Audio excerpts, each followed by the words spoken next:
Coming up on this week's edition of NCBA's Cattlemen to Cattlemen. We'll talk about the Federation of State Beef Councils and how the state-national partnership is vital to the success of the beef industry. Plus, you'll see how some states are putting checkoff dollars to work to help drive beef demand. And now, NCBA's Cattlemen to Cattlemen. Hello and welcome to Cattlemen to Cattlemen. I'm Kevin Ochsner. The success of the beef industry depends on the ability of producers to work together and build a strong, united front. The Federation of State Beef Councils was created 60 years ago to bring producers together to help build beef demand. Today, we're going to take a closer look at the role of the Federation, which is housed by the National Cattlemen's Beef Association, a contractor to the Beef Checkoff program. Here to talk more about this is Todd Johnson, Senior Vice President of Federation Services. Todd, let's start with a little history lesson. Tell us a little about the history of the Federation. Yeah, it's important when we think about the history of the Federation of State Beef Councils to actually reflect on the Federation or the individual state beef councils and their rich history. Credit needs to be given to California as the first state to create a beef council, and the leaders in that state that came forward during a time of drought that was forcing herd liquidation, which was forcing oversupply of beef into the marketplace and consequently lower beef prices. So California leaders from all sectors of the industry, cow-calf and feeder, to the packers, the retailers, and even food service operators, came together and created a 10-cent per head voluntary checkoff program that was hopeful to generate $100,000 for their first advertising campaign. So credit is given to California for creating the first beef council in 1954. And then Montana followed shortly after that with a similar model about local control, producer-funded programming that could benefit the beef marketing and education space. Since that time, in the early 50s, several other beef councils were created, and eventually, through the Federation, became one group in 1963. And that was a division of the National Livestock and Meat Board at that time. Sure. So tell us who all is involved in the Federation today and how do they get involved? Every state is involved, and that's the beauty of the Federation. And it's really in two specific ways. There's a staff component of this where state beef council staff from across the country are coordinating literally on a daily basis, and they're executing programs on behalf of the beef checkoff in their state and across the country. Then there's the producer side, which is really the governance of our organization. So every state that invests into the Federation brings with that representation from their board to the national board, which then oversees programming. So what do you see as the primary benefits of this multi-state effort? It's really two-pronged. I think it's coordination and it's leverage. I say coordination because when we see state beef councils working together collectively, we have a lot better impact. Let's take, for example, the recent release of the Beef as a First Food nutrition-based research program that helped consumers and health influencers understand the value of beef as a weaning food for babies. When all the state beef councils are pulling together on a coordinated program, the consumer and that influencer is hearing a consistent message across the country. So we've really got a strong coordination role to play. And we also have leverage of producer dollars because we're doing things collectively and we're not recreating the wheel. So we're able to leverage those dollars, which are scarce, as valuably as possible. That makes lots of sense to me. Now, you've mentioned the governance several times in terms of being led by a set of producer leaders, volunteer producer leaders. And I'm curious, you all get lots of proposals for lots of different ways that we can build beef demand. How do you both evaluate those proposals and then ultimately identify the success of those proposals or evaluate the success? Yeah, I want to keep going back to the state level because it's really where it starts. And we're so fortunate that amongst all the beef councils across the country, there is approximately 700 producers collectively serving on those state boards. Wow. So the decisions to invest in programs start there. They start at the state beef council level. And that's an opportunity for grassroots input, expertise from the local level to guide programming through the system. The great thing that the checkoff provides, of course, is a return on investment study every year. And that program is done to look comprehensively at the checkoff. We know that the role of state beef councils plays a significant impact on that. And we find any time we can coordinate and look consistently at what we want to deliver, we're able to be more successful.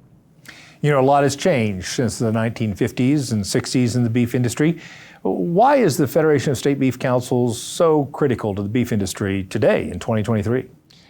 You know, as I think about the proud history of our industry, that pride is based on independence and autonomy, and farmers and ranchers and dairymen and feeders, they're all doing the production system in the way that works best for them. I think the Federation has a strong role to play in bringing the consumer-facing work together with a common plan. So depending on where we come from, what part of the country or what industry segment, we're going to see the production side look different. But when we work together on a consumer front, whether that's our research, education, and promotion efforts, the Federation allows this mechanism for all those states with unique and different ideas to come together in a unified way. That's where the Federation has value in providing demand-building programs for consumers. And I, for one, believe you all been very successful. Thanks for all the work you do. We appreciate it, and we're so grateful for the support and the leadership of producers across the country. Absolutely. Do you want to learn more about the Federation of State Beef Councils and its efforts to build beef demand? Just visit the website, ncba.org, and click on the Federation link. So how exactly do state beef councils benefit from their partnership through the Federation of State Beef Councils? Here's Cattlemen to Cattlemen's Kate Maher with more details. Thanks, Kevin.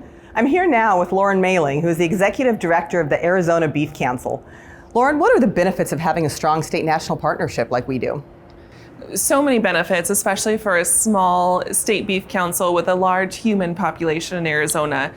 We rely heavily on the Federation for services, not only just design services and website hosting, but for the bigger picture of extending national programs to Arizona, where we have so many consumers ready to learn and searching for information about beef. So talk about some of those events then maybe that you put on in Arizona through the Beef Council, aimed at driving demand with those consumers. Our partnership with the Federation really helps us elevate our programs and offerings in Arizona.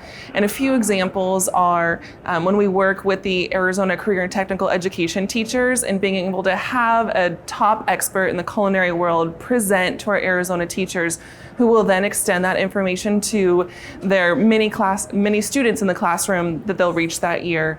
Another one is when we take on a large digital advertising campaign so that we don't have to waste money on agency fees, so that we can use the Federation's digital marketing expertise to have buys, whether that's on connected TV and radio throughout Arizona, whether it's buying digital billboards to place in Phoenix during spring training and during popular events, because everyone wants to come to Arizona in the winter. And then also utilizing top nutrition experts to come talk to our nutrition audiences in Arizona, so that we bring that credibility when we reach Arizona consumers. So Lauren, are there ways that other states can maybe take advantage of some of these benefits and efforts? I really do think so. Regardless of the size of the state beef council, large or small, cattle state or high human population state, through the Federation, we can extend a cohesive and united message in a variety of ways. Maybe that state relies on Federation services for website hosting, or maybe it's extending events and branding, Beef What's for Dinner branding in our own state, depending on the geography or audience type of our state. Yeah, it's also different. But there's got to be a lot of value in having real farmers and ranchers take part in these events. Maybe talk about the value of that. The value of having our real beef farmers and ranchers from our states is so immense. And of course, our boards are producer driven. The decisions for the beef checkoff are made by beef farmers and ranchers. And then we as staff can implement those programs to represent and have producers at events wearing cowboy hats, wearing cowgirl boots. And those are so much more impactful for consumers to make those relationships with those who are raising their beef. So as a state beef council, how important is the Federation to the long-term success of the beef industry, not only for those farmers and ranchers, but then also for the consumers of beef products? Those who started the Federation of State Beef Councils 60 years ago had true vision in unifying an effort in beef promotion and education across the country. So I'm so thankful to those who had that insight 60 years ago, and moving forward to the next 60 years, we beef farmers and ranchers utilize the most efficient and effective technology as well to share beef messages and ensure that beef is the most preferred protein in the world. Well, thank you for being here and chatting with us, and thank you so much for all your efforts and the work that you do in that regards. Thanks for having me. Kevin, back to you. Thanks, Kate. Still ahead on NCBA's Cattlemen to Cattlemen, you'll see how one state is putting checkoff dollars to work to build beef demand. Stay with us. We'll be right back. Bovolus Nasalgen 3 offers young calves unrivaled protection against devastating respiratory diseases, including IBR, PI3, and BRSV. And it has a unique blue shadow, so there's no second guessing which animals have been vaccinated. To up your protection, choose Bovolus Nasalgen 3 PMH, the first and only intranasal that protects against viral and bacterial pneumonia. Talk to your veterinarian and visit nasalgen.com to learn more.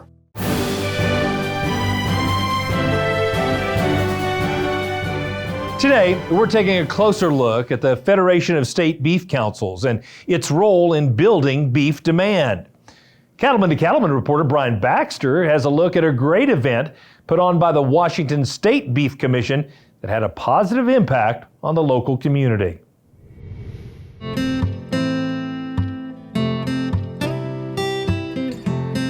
The line of cars kept getting longer in Spokane, Washington as people rolled up to get boxes of food.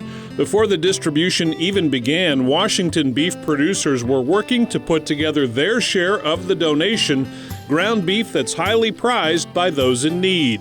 The program, supported by the Washington State Beef Commission and the state's beef producers, is called Beef Counts. Beef Counts means to me that we're, as a Washington beef community, providing safe and nutritious beef to our neighbors in need.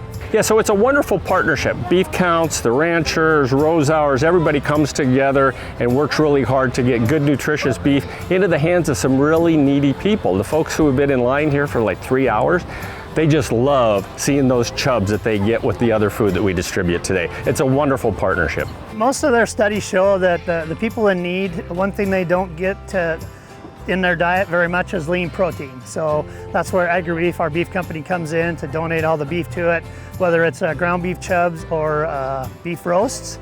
That's the one thing that's missing in most food banks across America, and that the people in need really desperately need. So the Beef Counts program is one of AgriBeef's favorite programs to be a part of. It got started about 14 years ago in Idaho. We were donating to the Idaho Food Bank, something that we'd done for years and years, and we were talking with the CEO, Karen Bach, and she let us know that getting high quality protein is one of the hardest things for them at the Idaho Food Bank. And so we thought, being in the cattle industry, being in the beef industry, that's really something that we could be a part of. And so we ended up developing the Beef Counts program with her and the Idaho Beef Council and producers throughout the state. From there, we brought it to Washington. Washington's beef community has had the Beef Counts program in place since 2010. In that time, more than $1 million have been donated, and more than 2.5 million servings of beef have reached Washington families in need. So we've got ground beef being distributed today. That's one of the staples that we produce at the Washington beef plant. That enables people to be able to use it in many different recipes, and it's a lot easier from a standpoint of cooking up a meal, easier than roasts and those type things. Ground beef seems to be a bigger hit just because of its ease of use. At an event like this, mobile markets, we get anywhere from 250 to 350. The Beef Counts one, we have more people show up because they know they're going to get the beef. I'm guessing today we'll serve about 350 families. So that beef is part of a box of food that'll have a lot of produce in it, maybe a nice pie, lots of other nutritious food. So it all works together to give folks a really good handle on some good meals. I think whenever you are part of a community that can give back, and in such a meaningful way to give food, why wouldn't you? And folks in the beef and ranching communities, they choose to do this. They have a lot of choices in how to give back, and they make a choice to do this and sign up for it. And they don't just, it's not just about the fact that they're working hard to provide the beef, but then they come out and they hand it out as well, and it creates this full circle that's really special. You don't see that all the time. KREM TV2 is one of the partners in the Beef Counts program, using their broadcasts to let their viewers know about Washington beef producers and their efforts to raise quality beef and serve the community. Hi, I'm Casey. This is my wife Wendy and my 4 boys. We cattle ranch here in Ford, Washington. As local ranchers, we care for our cattle and the environment. And we care for our neighbors through Beef Counts. Beef Counts is Washington's beef community, united against hunger. Your St. Helens beef purchase at Rosar's this summer will help provide nutritious beef to families in need in partnership with Second Harvest. Buy beef and fight hunger. So our program runs from Memorial Day to Labor Day every summer. 10 cents of every pound of beef sold at Rosar's goes towards funding or helping fund this organization, this partnership, up to $50,000 in partnership with AgriBeef and the Washington State Beef Commission, the Washington Beef Community, CREM 2 News, Second Harvest, and so we all work together. Not everyone in line knows what will go in the food box they receive that day, but when they see ground beef chubs are a part of the donation, there's a nearly universal reaction. It's overwhelmingly gratitude. People are so thankful. People are just ecstatic. It feels like, it's just gratitude. I don't think I can come up with another word. It's just the fact that, you're getting the variety of food that we're giving them. And let's face it, we've all been in a place of need at some point in our life. So to see the gratitude, the joy, the thankfulness, it touches you. I have been on beef distributions where people have cried. They're so excited. I'm not overstating. They are so excited to get something that they can give their family that normally they would not be able to afford, and it's just not in their budget, and they can go home and make that, and it is a big deal, especially so many folks with kids as we're starting school, and to be able to go home and feed them something that is healthy and that they can craft a whole dinner out of, it matters. They give us a very big thank you, and we always remind them, thank us, but we're just kind of the middleman. If it wasn't for the beef producers, we wouldn't be able to do that. As we were talking earlier, there's often kind of an emotional tug-of-war that goes on inside you at these. You see the need, you look at people's faces, they need this food. So that's kind of heartbreaking, but then when you hand them that box of wonderful food with the beef in it, that's heartwarming. So really, it's an emotional tug-of-war, but at the end of the day, you're helping people. I get a little emotional about that part. As each car is loaded up, Washington's beef community knows that at least on this day, beef is what's for dinner. In Spokane, I'm Brian Baxter reporting for NCBA's Cattlemen to Cattlemen.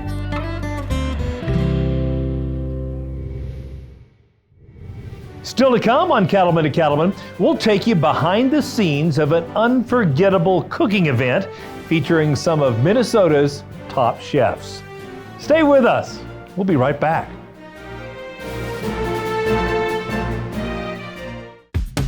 Enjoy premium performance with John Deere 6R tractors.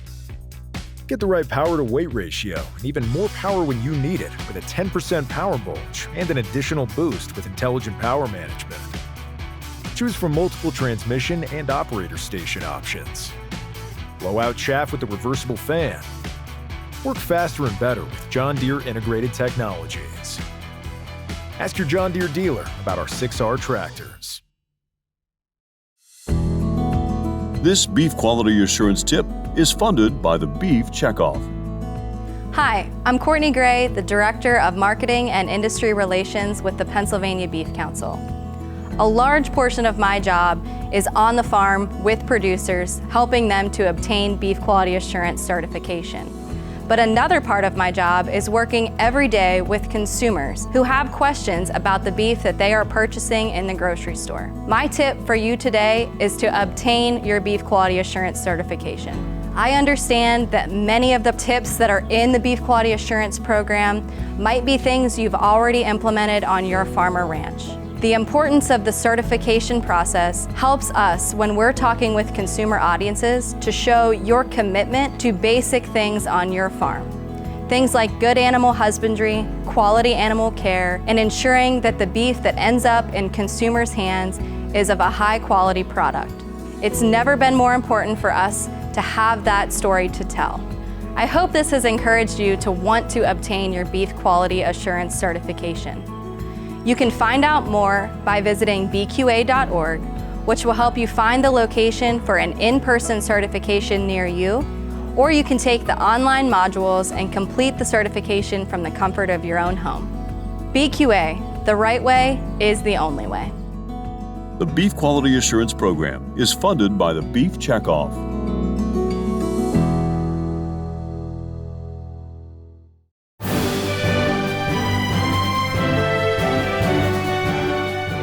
One of the powerful ways beef checkoff dollars can be used to reach consumers is by giving them an opportunity to taste beef in creative, new ways and in fun, engaging settings. That's what happened in the summer of 2023 as the Beef Checkoff and several state beef councils joined in sponsoring the Heritage Fire Tour. One of the stops was in Minnesota, as Brian Baxter reports.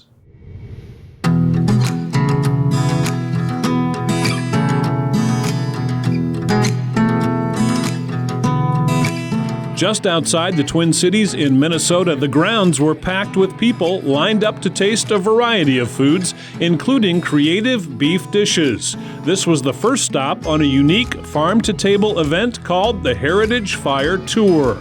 The Heritage Fire event is a perfect example of an event that we want to be a part of, where we can connect, the farmer and rancher that we work for to the consumer that are consuming the product, that are enjoying what we're raising. So we know the job we do, and we can talk amongst ourselves really easily, but it's great to come to these events and really witness what folks are doing and really just get a feel for the things that those consumers of our product are curious about, what they're enjoying and what they like. We're just really excited for being here today, working with Minnesota Beef Council, and we've met a lot of farmers around the Twin Cities that have very nice quality meats and farming and technique, and we're very excited to be here today to show it off and partner with them. How would something like this event today get sponsored if we didn't have the Beef Checkoff? And I do believe that it takes, this face-to-face interaction to really win over that consumer, and those things are really critical. Of course, here we have about 1,000 people eating and enjoying beef, having conversations with local producers and producers from across the country here to talk about how beef is being raised across the country. The Heritage Fire Tour really started as a celebration of the farm-to-table movement. The chefs wanted to be able to use other proteins, and especially they wanted to be able to use beef. And so the event really expanded as a way to showcase social and environmental sustainability and creative cooking with beef. In addition to serving up creative recipes and connecting with consumers, the event in Minnesota saw the debut of a new Beef Checkoff-funded documentary series, Cattle Calling.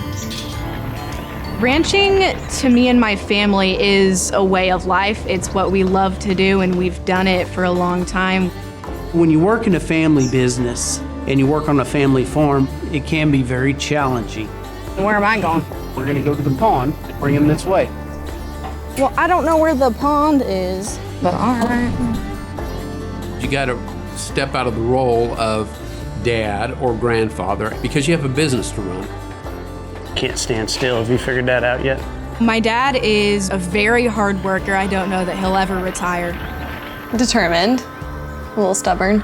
Oh yeah, a lot of stubborn. He's very methodical and a very analytical business owner. He loves his cattle like they're his children. They're not only his business operation, but they're his livelihood.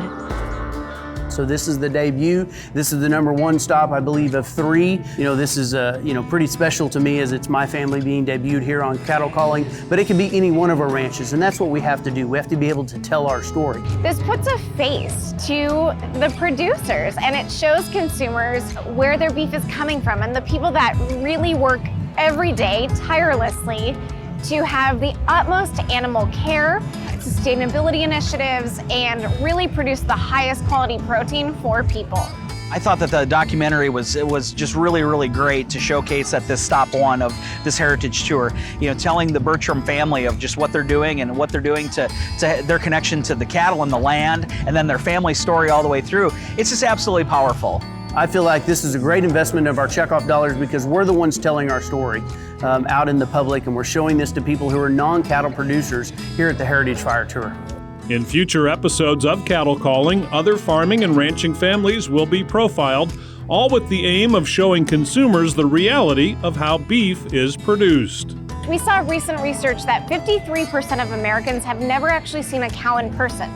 So they may very much enjoy beef, but they don't understand what all it takes to raise beef. So connecting producers and consumers while they're eating and enjoying beef has been incredible. I think the biggest thing for me is it shows there's a family behind every beef that you consume. Whether it's our family here in Minnesota or down in Oklahoma or wherever it may be. And I know people all over this country, and if there's one message, the rancher really cares. He cares a lot about what they're providing to the consumer.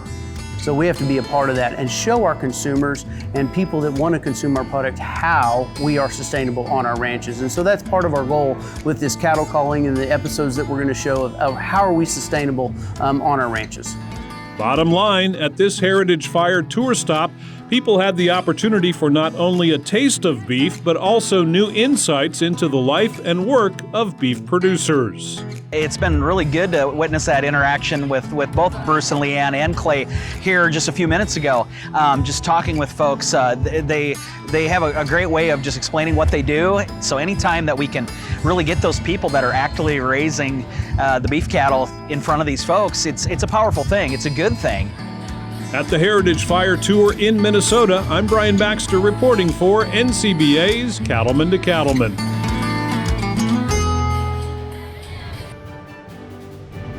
Still ahead on Cattlemen to Cattlemen, we'll look at how the Federation of State Beef Councils is making sure the industry is meeting the needs of consumers by producing a high-quality product.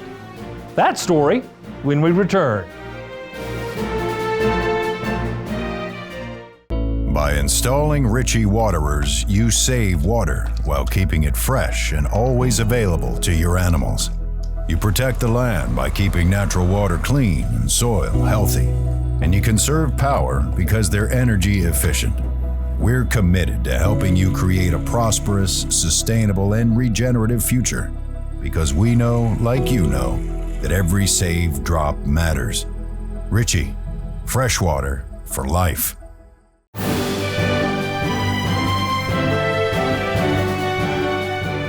One way to build a better business climate for cattle producers and to protect and enhance demand for beef is to deliver the best product possible to consumers. But how important is quality to chefs and other culinary professionals? We sent Clark Price, a North Dakota cattle producer and chair of the Federation of State Beef Councils, to Arizona to find out. I'm Clark Price. I'm the current chair of the Federation of State Beef Councils. And I'm here with Dr. Travis O'Quinn with Kansas State University and Chef Ryan Clark from PY Steakhouse, where we're here at the Casino del Sol in Tucson, Arizona. Travis, I think we'll go with you, and you've done some research as far as eating quality, product quality. What have you learned when it comes to the consumer's eating experience? Absolutely. We've done a lot of research related to consumer preferences for beef and how eating quality impacts that. When we look at that, it's really changed over time. It's been very interesting to see how consumer preferences for beef and what they're putting emphasis on have changed. If we went back to the early 1990s, tenderness was the biggest driver of beef eating satisfaction, and we would have said tenderness is the most important trait. Preference for tenderness being the most important trait has really shifted within consumers. Today, our consumers actually will tell us flavor is the most important trait that actually drives their eating satisfaction. And because of that, a lot of the research we've conducted have really been focused on beef flavor. Interesting. So Chef Ryan, you're the one that puts the flavor into flavor. We do. I mean, flavor and texture are really important for our guests. You know, they want to have a great, incredible experience here. Being a steakhouse, we can't hide, right? Beef is what it's all about. So, you know, sourcing is very important to us. I think at a lot of really exceptional restaurants, you think about like farm to table, right? That fresh produce that comes in, the quality. It's no different if you're doing ranch to table. And one thing that we really try to do here at the casino is more of like the chef to ranch. Our guests are really excited to hear about beef, where it comes from, the sustainability behind it, and our sourcing. Yeah, and it's really became, I mean, pretty important to our consumers today, right? To know where their food's coming from. I mean, they all kind of have an interest in what we do because most of them don't understand the ranching business. We've come a long ways in the last 30, 40 years on how we produce this product for our consumers to eat. And they've told us they want the high quality stuff.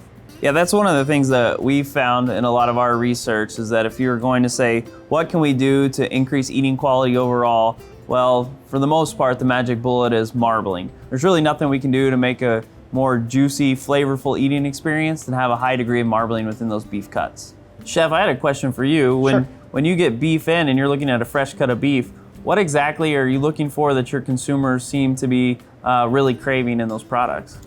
Well, it's funny you ask that. We have a lot of guests that are kind of craving different cuts.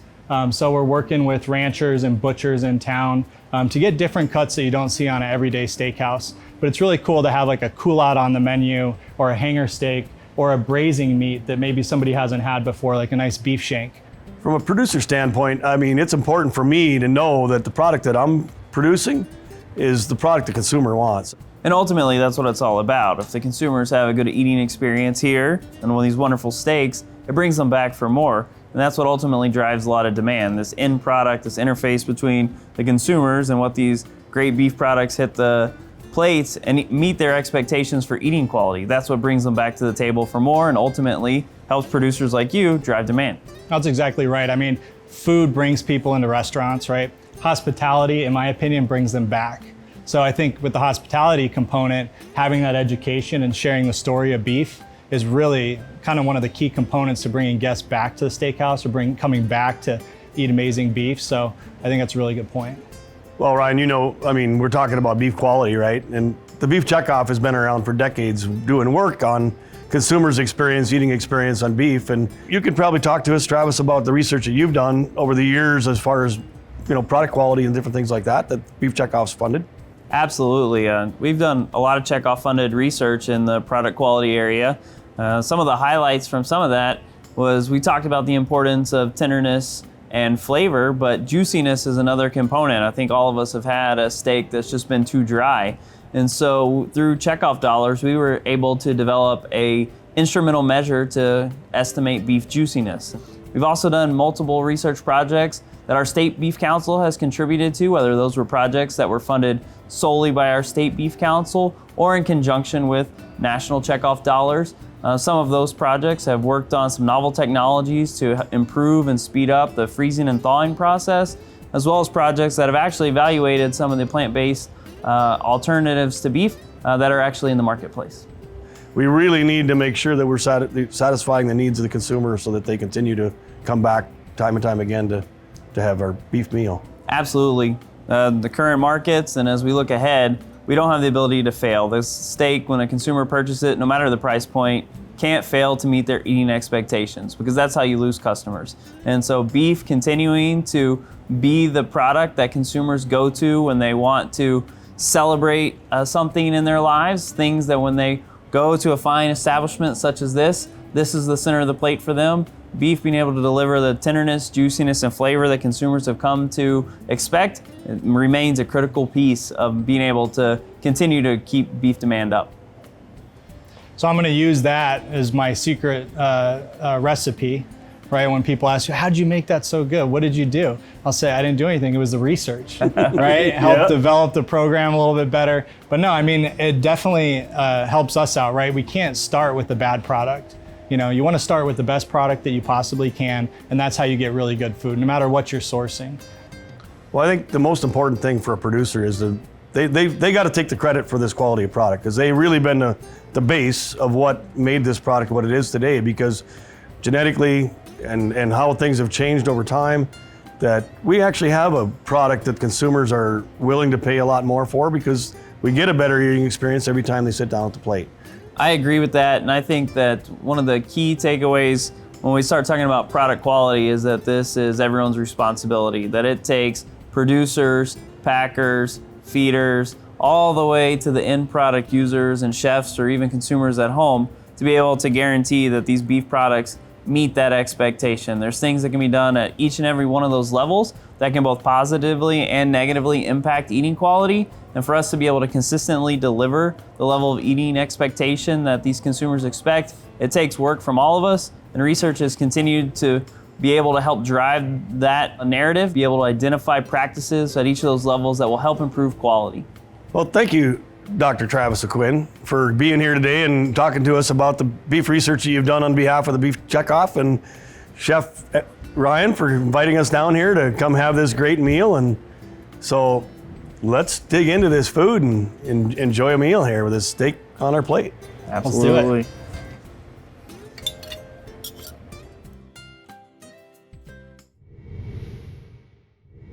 There can often be a disconnect between cattle producers and consumers, which is why there's value in teaching people at a young age where beef comes from and the role it can play in a healthy lifestyle. Here's a look at how the Arizona Beef Council is engaging with students by educating teachers first. For the past several years, the Arizona Beef Council has hosted a session during the Arizona Career and Technical Education Summer Conference. The goal of the event? Teach the teachers about beef. The Arizona Beef Council has partnered with this conference for over 5 years, and every year we try to bring the teachers something new and exciting, trending, things that are going to catch a high school student's attention. So that makes the teacher's job easier, obviously, if they can have something that catches their attention, but then also sticks in that student's brain while they're in school, but then hopefully after they graduate as well. And when they go to the meat case, they think, oh, I remember my teacher taught me this recipe, I want to try that now too. The session was called Unique Spice Blends and Beef, and explored how herbs and spices can enhance flavor. The teachers even got to put their newfound knowledge to the test by mixing their own spice blends. Today's session featured an African spice blend called the Bear Beret Spice Blend that's versatile across many cuts of beef, steaks, roasts, and is easy to make. We can find these spice blends at the grocery store, and it's something that a family can make in about 30 minutes and have a delicious meal. And teachers were able to make their own spice mix in a jar and take that back with them so that they could try it when they get home and hopefully like it and then take it to their classrooms. Steve Wald, Executive Director of Culinary Innovation and Partnerships at the National Cattlemen's Beef Association, a contractor to the Beef Checkoff, joined the session virtually to provide an overview of current flavor trends, as well as information about beef that teachers can use in the classroom.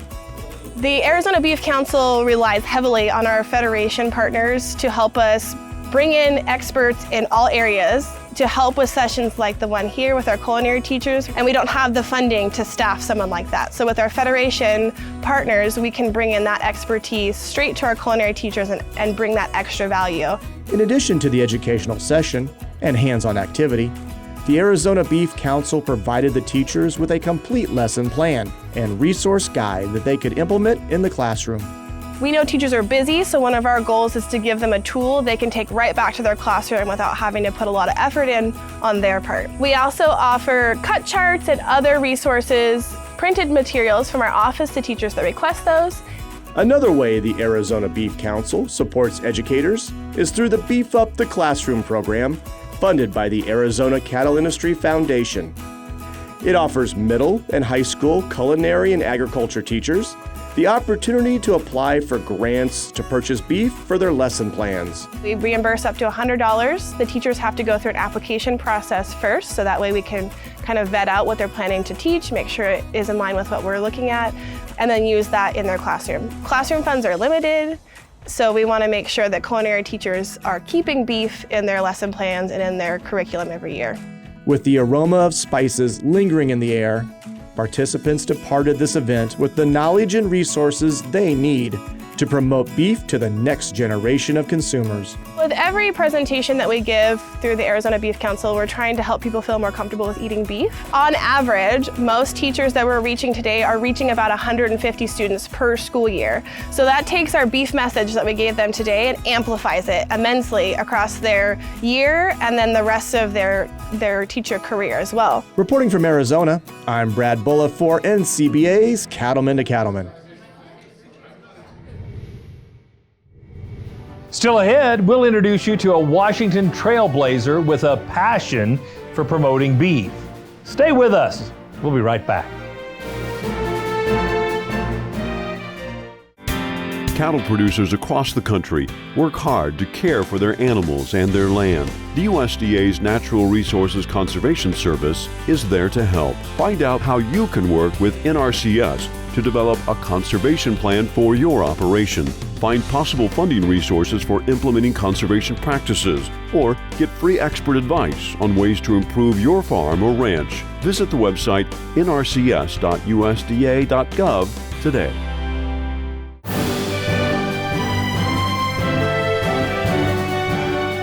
The beef industry needs people who are willing to talk to consumers and answer their questions about how beef is produced from pasture to plate. That's why the checkoff-funded Trailblazers program is so important. Each year, a select group of beef industry advocates are chosen to receive specialized training in order to become expert communicators, excel in media interviews, and engage with consumers on social media platforms. Wendy White talked with Sam Cascio, one of the 2023 Beef Trailblazers, to learn more about his background in the beef industry. When I was 18, I immigrated to the state of Washington. I was born in Mexico originally, came to California when I was about 15 years of age. And when I moved to the state of Washington, I started working at a feed yard, just as manual labor. Started learning everything, and that never stopped. I moved to a different feed yard 3 years later, and worked my way up to general management. At the end of that management position, I had 7 feed yards under me and about 130 people. And then 2 years ago, I decided to start my own company. And now I own a company called Back to Basics Consulting.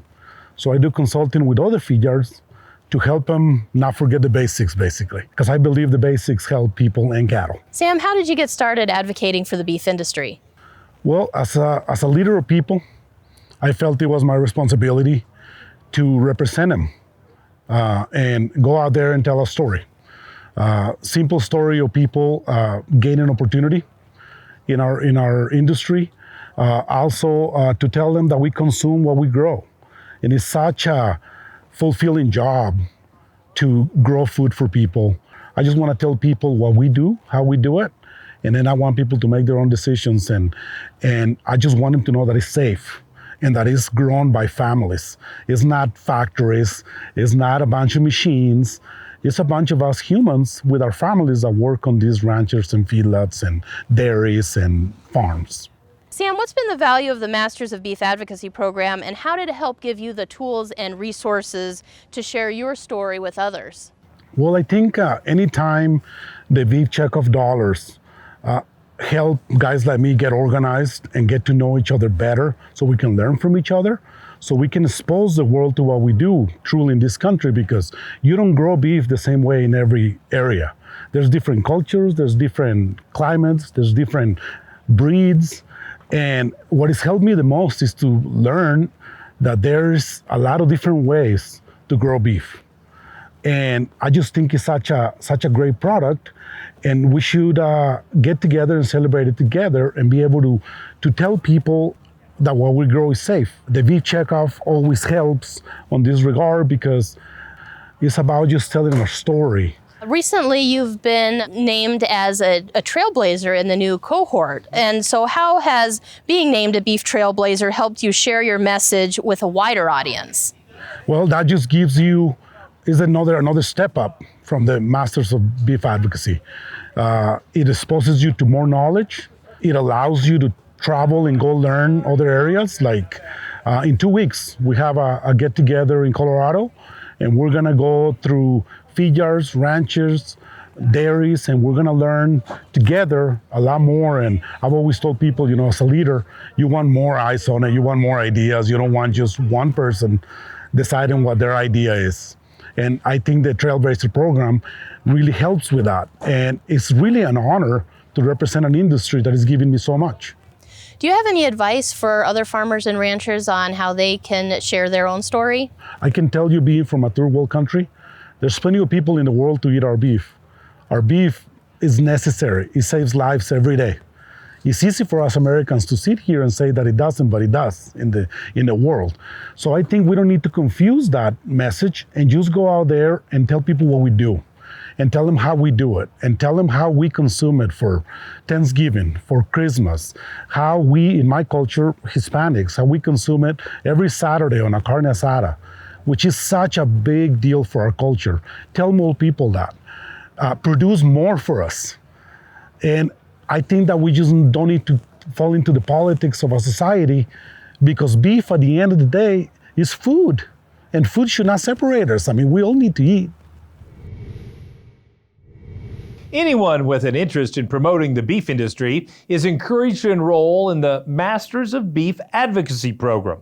There's no cost to participate, and you complete the program on your own schedule. Just visit the website beefitswhatsfordinner.com/Masters of Beef Advocacy. We'll be back to wrap up our show right after this. Stay with us.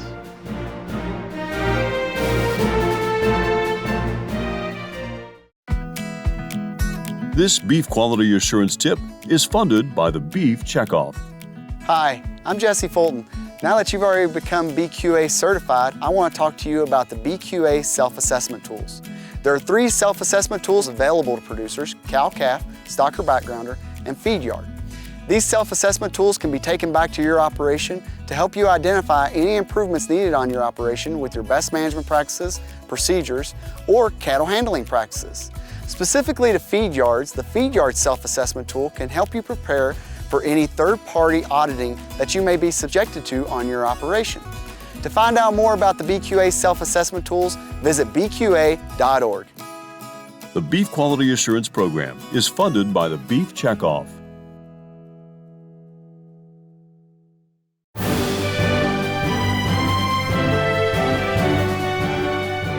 Welcome back. Today, we've been highlighting the Federation of State Beef Councils and its efforts to enhance beef demand. We had a chance to ask some members of the beef industry what the Federation means to them. The Federation means to me a coalition of individuals working together towards a common goal, and that goal is driving beef demand and ensuring more consumer trust. And it's a group of individuals that think independently but do share that common goal so that we can achieve what is best for our producers on their behalf while they're out in the fields doing what they do best. I heard somebody say it the other day that if you got 200 cows and you're going to take that $200 and you're going to invest that, what impact does that have? Not very big impact. But if you can take those same $200, collaborate them with everybody else's dollars, and put them into special projects, now it does something for beef demand. We appreciate all of the opportunities that the Federation gives us to maybe get into, for example, digital marketing campaigns with Walmart and Sam's Club, and opportunities like that we may not be able to necessarily be able to make those inroads ourselves with those entities. We're all on the same team, so sharing the same ideas and don't need to recreate the wheel for everything. And the state-national partnership really helps us benefit and be efficient that way with our checkoff dollars. We know that beef demand's being impacted.